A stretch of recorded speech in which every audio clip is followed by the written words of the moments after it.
അതെ കാശി 38 പഴയ നിങ്ങളുടെ കുട്ടിയാ 2638. കുറിച്ച് വെച്ചോ, സംസാരിക്കാൻ വയ്യ. കുരുക്കിട്ടത്തിൽ എങ്ങനെ സംസാരിക്കുന്നു? സംസാരിക്കാൻ വയ്യ, പക്ഷെ ഓട്ടോയിൽ യാത്രയൊന്നും കുഴപ്പമൊന്നുമില്ല. ബാക്കി അമ്മേ എന്ത് പറ്റിയിടോ? ഇവിടുത്തെ സർക്കിൾ സാറിന് ഒരു പെണ്ണാലോചിച്ച് പോയതാ. സബ് കളക്ടറിന്റെ വീടായത് കൊണ്ടാ ഇതിൽ ഒതുങ്ങിയത്. വല്ല മന്ത്രിയുടെ വീടായിരുന്നെങ്കിൽ ഈ ബോഡി ഇപ്പൊ പോസ്റ്റ്മോർട്ടം നടത്തേണ്ട സമയ. നീ ഒന്ന് തെളിയിച്ച് പറ. ഇത് ഈ കൂടുതൽ എന്ത് തെളിയിക്കാനാ? ഈ മുഖം കണ്ടറിഞ്ഞൂടെ? ഇത് വെള്ളം കുടിക്കട്ടെ. എടോ, ഇതിനൊക്കെ ഇത്തിരി വെള്ളം എടുത്ത് വെച്ചൂടേടോ. സമ്മതിക്കണം. ഇന്നലെ CI സാർ എന്നെ അടിച്ച് പൂക്കുറ്റിയാക്കിയിട്ട് അർദ്ധരാത്രി 12 മണിക്ക് സബ് കളക്ടറിന്റെ വീട്ടിലേക്ക് ആലോചനയുമായിട്ട് വിട്ടു. പകല് 12 ആണെന്ന് കരുതി ഞാൻ അവിടെ ചെന്നു. കള്ളനാണെന്ന് വിചാരിച്ച് ആ സബ് കളക്ടറിന്റെ ഒരു അമ്മാവൻ തണ്ടി എന്നെ എടുത്തിട്ട് കാവടി തുള്ളി. ഞാൻ കരഞ്ഞ കാര്യം പറഞ്ഞു. അത് കേട്ടതും ആ പെണ്ണിന്റെ ബ്രദർ ഒരുത്തൻ ഇവിടെ ടാഞ്ഞൊരു ചവിട്ടി. പിന്നെ അവിടെ ഒരു ചവിട്ടാടെ തന്നെ അരങ്ങേറി. ദേ, ഇവിടുത്തെ സാറിന് ഈ നാട്ടിൽ എന്ത് മതിപ്പാണെന്ന് ഇന്നലെ രാത്രിയിലാണ് എനിക്ക് മനസ്സിലായത്. കച്ചറ, വെറും കച്ചറ. എന്ത്? ഇല്ല, ഒന്നുമില്ല. താൻ പറ. എന്റെ രാഘവൻ സാറേ, ഏത് തെണ്ടിയാണെങ്കിലും കിട്ടാവുന്നതേ മോഹിക്കാവൂ. വെറും ഒരു CI സബ് കളക്ടറെ മോഹിക്കാന്ന് പറഞ്ഞാല് ആഗ്രഹങ്ങൾക്കൊക്കെ ഒരു പരിധിയില്ലേ? ഈ സർക്കിൾ എന്ന് പറഞ്ഞാൽ ഒരു വിലയില്ലെന്നേ. വെറും സർക്കിളാ, വാട്ടാ പൂജ്യം. രാഘവ വിളിക്കണ് സാർ. ആറിവിടെ ഉണ്ടായിരുന്ന രാഘവ, എന്തോ നമ്മുടെ അയ്യങ്കാവ് അമ്പലത്തിലെ ഭണ്ണാരം മോഷ്ടിച്ച കള്ളനെ കിട്ടിയോടോ? എവിടെ കിട്ടാൻ? ശുഷ്കാന്തി വേണം, ശുഷ്കാന്തി. അതെ ചാക്കോ, നമ്മുടെ തോട്ടക്കാട്ട് വിജയന്റെ വീട്ടിൽ കയറി മാല മോഷ്ടിച്ച പ്രതിയെ കിട്ടിയോ സാറേ? കഷ്ടം.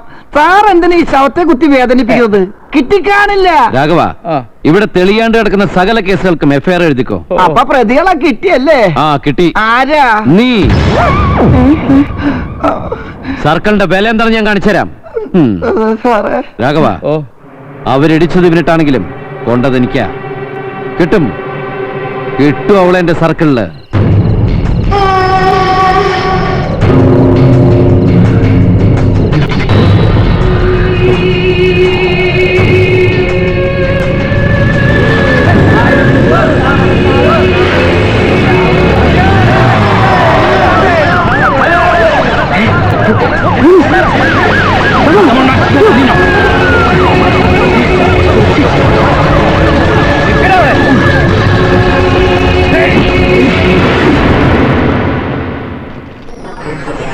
അപ്പൊ മയക്കുമരുന്നിന്റെ ഇടപാടാണല്ലേ? കൊള്ളാം. ശരീരത്തിന് വളരെ നല്ലതാ. ചെറുപ്പത്തിൽ ഞാൻ ഇവിടെ വായിച്ചിട്ടുണ്ട്. ഉപയോഗം മാത്രമല്ല, അല്ലറ ചില്ലറ വിൽപ്പനയൊക്കെ നടത്തണ്ടല്ലേ? എന്താ നിന്റെ പേര്? ആനന്ദ്. ആനന്ദത്തിന് വേണ്ടി ചെയ്താണെങ്കിലും ഇതിന്റെ സീരിയസ്നെസ് അറിയോ? നോൺ ബെയിലബിൾ ഒഫൻസാ. ഇതെന്തത് നക്ഷത്രോ? നീ കുറെ എണ്ണും. എങ്ങനെയാ, കുടുംബത്തിലെ സാമ്പത്തിക ഭദ്രതയ്ക്കുള്ള കൂട്ടത്തിലാണോ? ഒരു കാര്യം ചെയ്യ്, ഞാൻ വീട്ടിൽ വിളിച്ച് പറ. ഒരു പെട്ടി നിറയെ ക്യാഷ് വേണ്ടിട്ട് ഇവിടെ ഒന്ന് പേഴ്സണലായിട്ട് എന്നെ ഒന്ന് കാണാൻ. കേസില്ലാണ്ട് തന്നെ നമുക്കിത് ഒതുക്കി തീർക്കാം. പെട്ടിയും ക്യാഷും ഒന്നും ഇല്ലാതെ തന്നെ കേസ് ഒതുക്കാൻ എനിക്ക് അറിയാം. കേട്ടോ സാറേ? ഓ, അത്രയ്ക്ക് പിടിപാടുണ്ടോ നിന്റെ തന്തയ്ക്ക്? നിന്റെ തന്തയാരെ? ഹൈദരാബാദ് നൈസാ. എന്റെ തന്തയെ കുറിച്ച് പറഞ്ഞുണ്ടല്ലോ, ഞാൻ ആരാന്ന് എനിക്കറിയോ? നീ ആരായാലും എനിക്കെന്താ? നീ ഏത് കൊമ്പത്തണയിൽ ഇടിച്ചെന്റെ കൂമ്പിയാനെടുക്കും. ചുമ്മാ പേടിപ്പിക്കില്ലേ സാറേ? ഒരു സബ് കളക്ടർ അടുത്ത് ചെറുതായിട്ടൊന്ന് വേഷം കെട്ട് കാണിച്ചതിന് പരസ്യമായിട്ട് മാപ്പ് പറഞ്ഞത് സാർ അത്ര പെട്ടെന്നങ്ങ് മറന്നുപോയോ? ആ സബ് കളക്ടർ സേതുലക്ഷ്മിയുടെ ഒരേ ഒരു ബ്രദറാ ഞാൻ.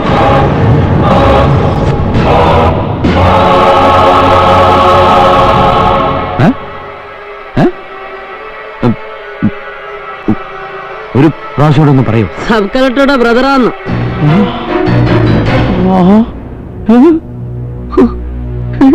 സബ് കളക്ടർ സേതുലക്ഷ്മിയുടെ ഒരു ബ്രദറോ? എന്റെ കണ്ണുകളെ എനിക്ക് വിശ്വസിക്കാമോ? എന്റെ കാതുകളെ നിങ്ങൾ കേട്ടത് സത്യം? ഇത് താര ഇന്നലെ പൊക്കിയത്? ഞാനല്ല സാർ, രാഘവനല്ല, രാഘവേട്ടൻ. രാഘവേട്ട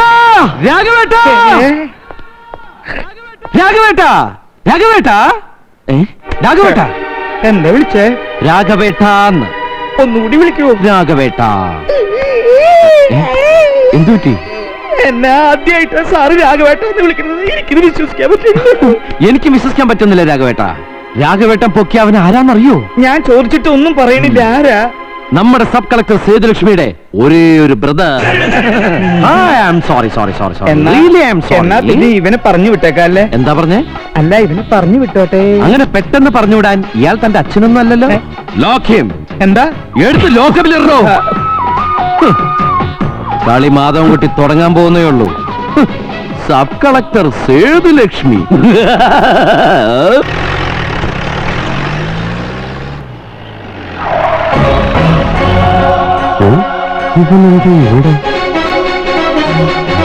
മോളെ സേതു, സേതു, എന്താ അമ്മവാ? എന്താ? ആ തലതെറിച്ച സിയെ വന്നിട്ടുണ്ട്. പിന്നെ എന്തോ ഏടാ കൂടെ ഒപ്പിക്കാനുള്ള വരവാണെന്ന് തോന്നുന്നു.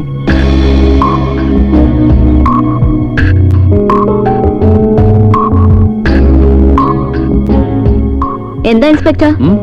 എന്താ കാര്യം? ഒഫീഷ്യലായിട്ട് എന്തെങ്കിലും? കുറച്ച് ഒഫീഷ്യലായിട്ടും പിന്നെ കുറച്ച് പേഴ്സണൽ ആയിട്ടും. അമ്മയ്ക്ക് ഈ IAS മകളെ കൂടാതെ ഒരു മകനും കൂടി ഉണ്ടല്ലേ? അവനെ ഇന്നലെ രാത്രി പോലീസ് അറസ്റ്റ് ചെയ്തു. എന്തിന്? എന്താ അവന്റെ പേരിലുള്ള കുറ്റം? അതിപ്പോ അമ്മ നിൽക്കുമ്പോ എങ്ങനെ പറയാ? അല്ല, എല്ലാവരും അറിയേണ്ട കാര്യമാണ്. മയക്കുമരുന്ന് കൈവശം വെക്കുക, ഉപയോഗിക്കുക, ചില്ലറ കച്ചവടം നടത്തുക, ഇതൊക്കെയാണ് ഇവിടുത്തെ മകന്റെ ഇപ്പോഴത്തെ കലാപരിപാടികൾ. മിസ്റ്റർ മാധവൻകുട്ടി, വീട്ടിൽ കയറുമെന്ന് അനാവശ്യം പറഞ്ഞാലുണ്ടല്ലോ, നിങ്ങൾക്ക് ഇത്ര ആക്ഷൻ എടുക്കും ഞാൻ. അവൻ അങ്ങനെ ഒന്നും ചെയ്യില്ല. നിങ്ങൾക്ക് ആള് മാറി കാണും. ഈ മോൻ തന്നെയല്ലേ ഇവിടുത്തെ മോൻ?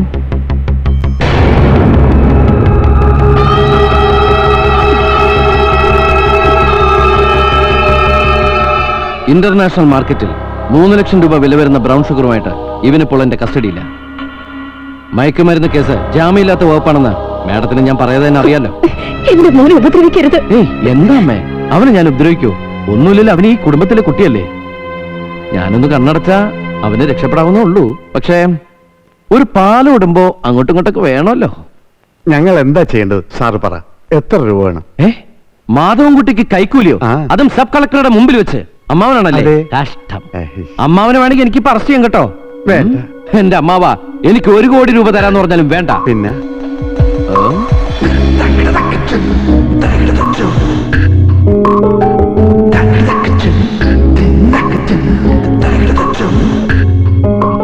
കൊറേ നേരമല്ലേ ഇയാൾ ഇന്ന് കഥകളി കളിക്കുന്നത്? കാര്യം എന്താണെന്ന് വെച്ചാ പറ. ഒന്നുമില്ല. സ്വന്തം സഹോദരന് വേണ്ടി സഹോദരി ഒരു വിട്ടുവീഴ്ചക്ക് തയ്യാറാവണം. നിങ്ങൾ എന്താ പറഞ്ഞു വരുന്നത്? ഒന്നുമില്ലെന്നേ, എനിക്ക് ഈ IAS കാരിയെ കെട്ടിച്ചു തരണം.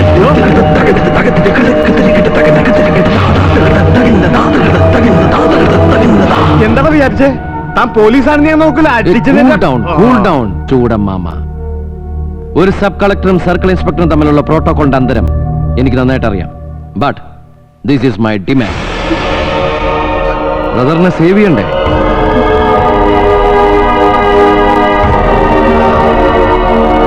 നന്നായി ആലോചിച്ചിട്ട് മതി തീരുമാനം. പിന്നെ എന്നെക്കാളും വലിയ പോലീസ് ഉദ്യോഗസ്ഥരെ സ്വാധീനിച്ച് സഹോദരനെ രക്ഷപ്പെടുത്താൻ വല്ല പ്ലാനും മനസ്സിൽ തോന്നിയാൽ വിടില്ല ഞാൻ. TV-കാരുടെയും പത്രക്കാരുടെയും മുമ്പില് തുണ്ടി സഹിതം പ്രദർശിപ്പിക്കും ഞാൻ അവനെ. ആന്റി നർക്കോട്ടിക്സിൽ സഹോദരനെ കൈമാറിയാൽ പുന്നാരാങ്ങളെ ചുരുങ്ങിയത് 18 കൊല്ലമെങ്കിലും ജയിലിലായിരിക്കും. മയക്കുമരുന്ന് കേസിലെ പ്രതിയുടെ സഹോദരിക്ക് പിന്നെ ഈ IAS പദവി പോലും ഒരു ഭാരമായിരിക്കും. അമ്മവാ, തീരുമാനം എന്തായാലും പെട്ടെന്ന് തന്നെ അറിയിക്കണം. മറുപടി പോസിറ്റീവ് ആണെങ്കിൽ പോലും താലികെട്ട് കഴിയുന്നവരെ അവൻ എന്റെ കസ്റ്റഡിയിലുണ്ടാവും. അല്ലെങ്കിൽ സഹോദരനെ തിരിച്ചു കിട്ടുമ്പോ സഹോദരി വാക്കുമാറിയാലോ. അപ്പൊ ഞാൻ ഇറങ്ങണേ. വരട്ടെ. Sub collector Sethulakshmi.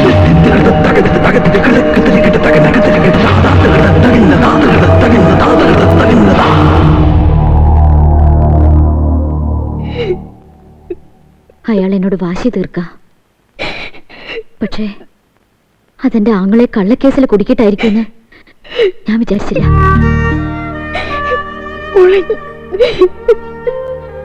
എന്താ അമ്മേ?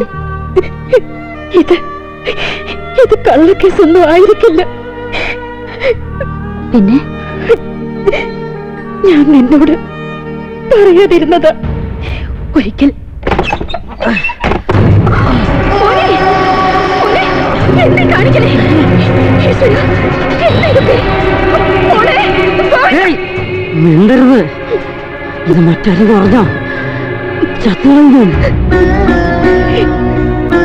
എന്തിനായിരുന്നു അമ്മ എന്നോട് ഇത് മറച്ചു വെച്ചത്? ഇത് അറിഞ്ഞിരുന്നെങ്കിൽ ഞാൻ തിരുത്തുമായിരുന്നല്ലോ അവനെ. ഒരു വാക്ക് എന്നോട് പറയുന്നില്ലേ? ഇനി ഭവൻ ഇനിയിപ്പോ അതോർത്ത് വിഷമിക്കണ്ട. അവൻ തെറ്റ് ചെയ്തു, പിടിക്കപ്പെട്ടു. അതവന്റെ വിധിയാണെന്നോർത്ത് സമാധാനിക്കാം. അവൻ ജയിലിൽ പോയി കിടന്ന ഇവിടെ ആർക്കും മനസ്സമാധാനം ഉണ്ടാവുക?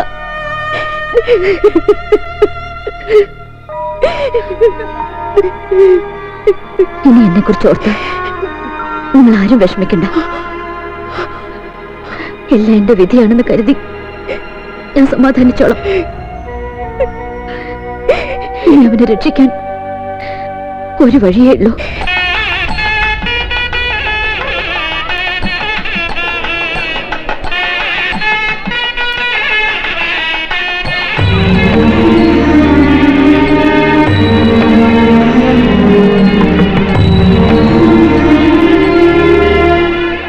നമസ്കാരം. Congrats, all the best. Thank you. ഉപഹാരം സ്വർണം തന്നെയല്ലേ? കണ്ടിപ്പാ എത്ര പവനാ? 10. കഷ്ടം, ഞാനൊരു 20 പ്രതീക്ഷിച്ച്. താനൊന്നും കൊണ്ടുവന്നില്ലേ? വൈഫിനെയും പിള്ളേരെയും കൊണ്ടുവന്നിട്ടുണ്ട്. ഇതെന്താ കാഴ്ച ബംഗ്ലാവോ? ഫാമിലി ടൂർ നടത്താൻ? ഓ, ഓ, ഓ.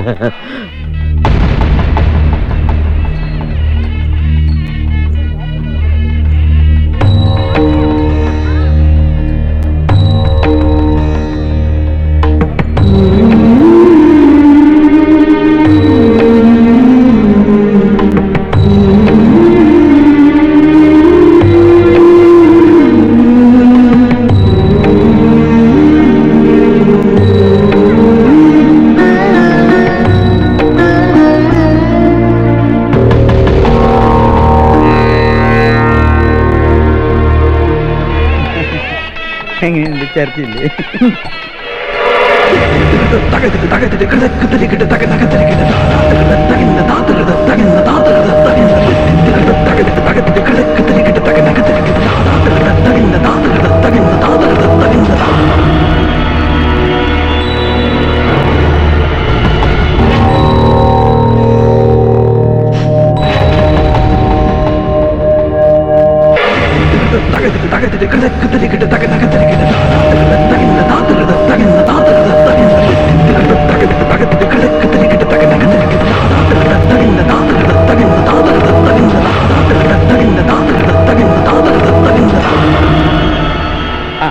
ഇനി പെണ്ണിന്റെ അമ്മാവൻ കുട്ടിയുടെ കൈ പിടിച്ചു കൊടുക്കുക. ഞാൻ കൊടുക്കില്ല. ഇതൊരു ചടങ്ങാണ്. ചടങ്ങായത് ഭാഗ്യം. എനിക്ക് നിക്കേ.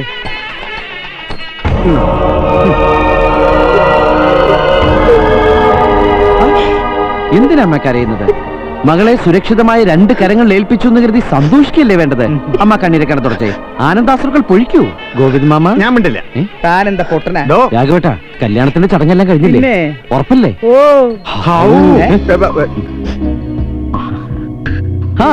എക്സ്ക്യൂസ് മീ മാഡംസ്, ഇപ്പോൾ നിയമപരമായിട്ട് ഈ സേതുലക്ഷ്മി എന്റെ ഭാര്യയായി കഴിഞ്ഞല്ലോ അല്ലേ? എന്റെ വൈഫിനെ ഇനി എനിക്ക് സന്തോഷത്തോടെ സ്നേഹത്തോടെ എന്ത് വേണമെങ്കിലും വിളിക്കാലോ. കുറച്ചു നാളെ ഞാൻ ഉറങ്ങിയിട്ടേ. ഈശ്വരാ, എടി!